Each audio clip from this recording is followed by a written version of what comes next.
My name's Nathan Huppatz and I'm one of the founders of costumes.com.au, and essentially we're an online costume superstore.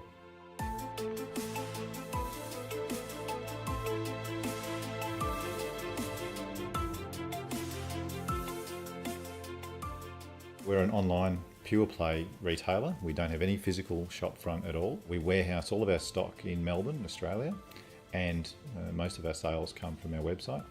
But we also use platforms like eBay. We have a Trade Me account in New Zealand as well, which is like eBay in New Zealand.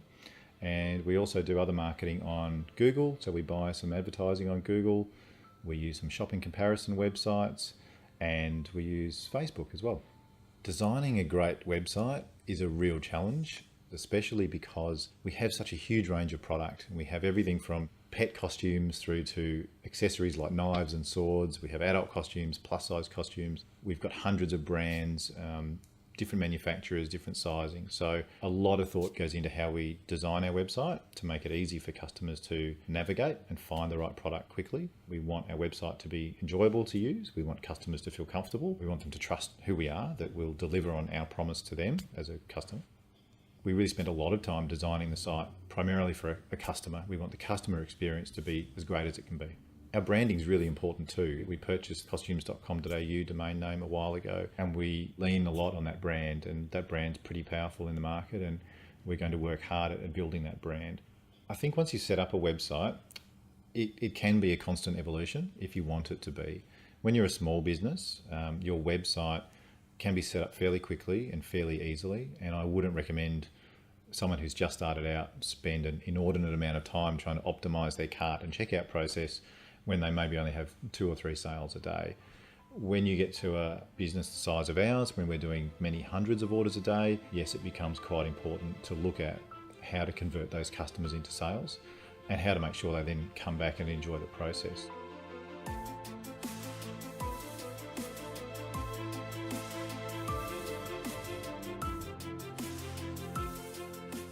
We get quite a bit of feedback from customers, and there are a few ways we get that. One is via reviews on the website and our contact us form. We actively solicit people. We ask them to review products because it helps us determine firstly how we're selling and how we're going.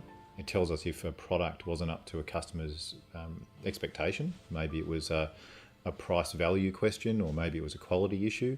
So we address those when we get negative reviews that come in. And the other channel we get reviews from is obviously eBay. eBay has a feedback system, which is something that sellers and buyers live by, and you can survive or die by the feedback system. And we work very hard to make sure that customers are satisfied, products are sold at the right price.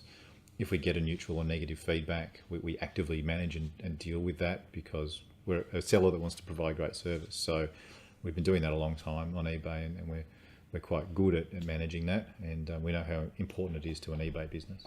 At the end of the day, if you don't offer great customer service, you're not going to get word of mouth marketing. Your customers aren't going to return as often to buy from you. So long term, to have great customer service is our number one priority. If you're looking to start an online business, I think some advice would be you don't have to do things differently to a bricks and mortar business. It's the same thing. You still have to respect the Trade Practices Act, the Privacy Acts, and so on. One thing I think people don't really think about too much, especially the small sellers who want to get started on eBay, they might see what looks like a golden opportunity, and maybe it's importing electronic devices out of China. They may not consider things like Australian safety standards. And we sometimes come across sellers who are busy selling electronic devices, not realizing that they're in breach of the law. And even if they have business insurance, that may not cover them if they're not selling an item that's been tested to Australian standards. So I think that's an important thing to look out for. A few other little gotchas could be, make sure you're selling products, you've taken your own images and written your own descriptions. You don't want to get in trouble with the trademark owner for stealing someone else's description or image. That's even happened to us over the years. We found other sellers taking our descriptions and images, and we don't like it. And I guess just taking the time to register your own business name, register for GST if you're going to operate as a business and turn over more than $75,000 a year. And I hope some people get to that level quickly. and register your own trademark. If you really want to protect your business and your name and your brand, register your trademark so that you are protected.